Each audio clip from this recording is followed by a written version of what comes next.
Buen día, muchachos. Vamos a continuar con el tema de máquinas simples y vamos a ver el resto de máquinas simples correspondientes a nuestro bloque número 3. Bien, como otro tipo de máquina simple tenemos la cuña. Está constituida por dos planos inclinados. Generalmente esto se utiliza para separar algunas superficies, tal es el caso de un cincel o de un hacha, en donde me va a permitir separar superficies. En el caso del ejemplo, pues un tronco. Otra de las máquinas simples que tenemos es el tornillo. El tornillo nos va a transformar el movimiento de rotación en movimiento de traslación. Tiene o consta de planos inclinados, enrollados y tiene, esto se llama rosca o la cuerda del tornillo, y además a la punta se le llama paso del tornillo. Algunas de las aplicaciones pues nos va a permitir mover o trasladar grandes pesos con aplicación de pequeñas fuerzas o fuerzas relativamente pequeñas, tal es el caso de los gatos hidráulicos, es decir, podemos levantar el peso de un auto con poca fuerza de entrada, con poca fuerza ejercida. Otra de las aplicaciones de esto pues es que me va a permitir sellar o tapar herméticamente algún frasco o algún alimento que tenga dentro de este frasco. La rueda, algunos de ustedes me habían comentado ya sobre este máquina simple, y es un cuerpo circular que gira sobre un eje que pasa por su centro. Y estas aplicaciones pues las podemos ver tanto en transporte como en algunos otros elementos que vemos en la vida cotidiana. Seguido de esto tenemos polea. Una polea es una máquina simple que está constituida por un disco que tiene un canal o un disco acanalado que gira alrededor de un eje fijo por medio de una cuerda o un lazo que pasa por el canal de este disco. De poleas tenemos dos tipos, una que es fija y la otra que es móvil. En el caso de la polea fija no nos va a ofrecer ninguna ventaja mecánica, puesto que el peso que tenemos que subir va a ser igual a la fuerza que tenemos que aplicar. Solamente la polea fija nos va a facilitar el trabajo, puesto que es más fácil subir un objeto o una determinada carga jalando hacia abajo que tener que cargarlo y levantarlo a determinada altura. En el caso de estos son ejemplos de poleas fijas y vemos que tenemos una carga que hay que subir a través del disco que es acanalado y tenemos que jalar. Es decir, la persona jala la cuerda, pero tiene que aplicar la misma fuerza de entrada, sería el mismo peso de la carga que tenga. Es decir, yo quiero levantar 20 kilos, tengo que aplicar hacia abajo los mismos 20 kilos. Diferente al caso de la polea móvil, en donde sí obtenemos ventaja mecánica, ya que la magnitud de la fuerza que yo voy a aplicar va a ser igual a la mitad de la magnitud del peso levantado. Aquí tenemos algunos ejemplos. En este caso es una polea móvil. Tenemos dos segmentos de cuerda y tenemos el segmento donde vamos a aplicar la fuerza y tenemos nuestra carga, que es la carga que vamos a levantar. En este caso la magnitud de la fuerza sería la carga o la magnitud de la carga entre 2, es decir, los dos segmentos de la cuerda. En este otro ejemplo tenemos un polipasto, es decir, un segmento o una máquina simple con más de una polea a la vez. En este caso tenemos la cuerda donde vamos a aplicar la fuerza y tenemos 4 cuerdas, es decir, 4 segmentos de cuerda, y tenemos que levantar esta carga. Lo que me va a hacer la magnitud de la fuerza que yo voy a tener que aplicar, en este caso sería la cuarta parte de la carga.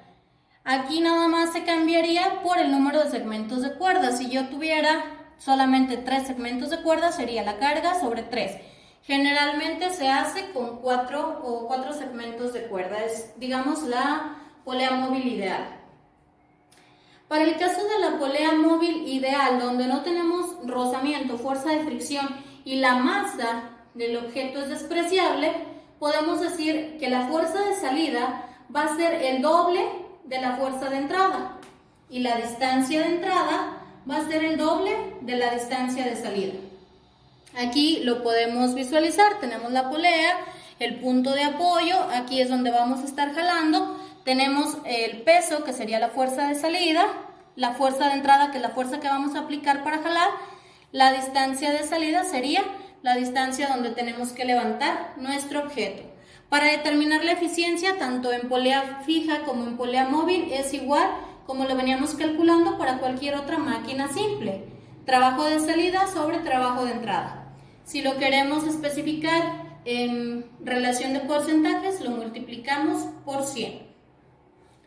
Aquí tenemos un ejemplo de esto que les acabo de decir. Vamos a suponer que nuestra fuerza de salida son 10 kilogramos, entonces dijimos que la fuerza de entrada la fuerza de salida es el doble de la fuerza de entrada.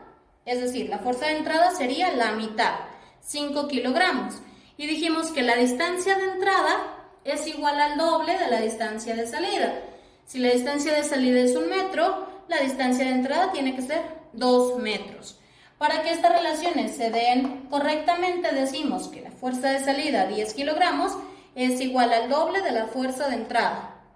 2 por 5, la fuerza de entrada. 2 por 5, 10. Si se cumple la igualdad. La distancia de entrada es igual a 2 veces la distancia de salida. 2 por 1, 2. Es igual, se cumple la igualdad.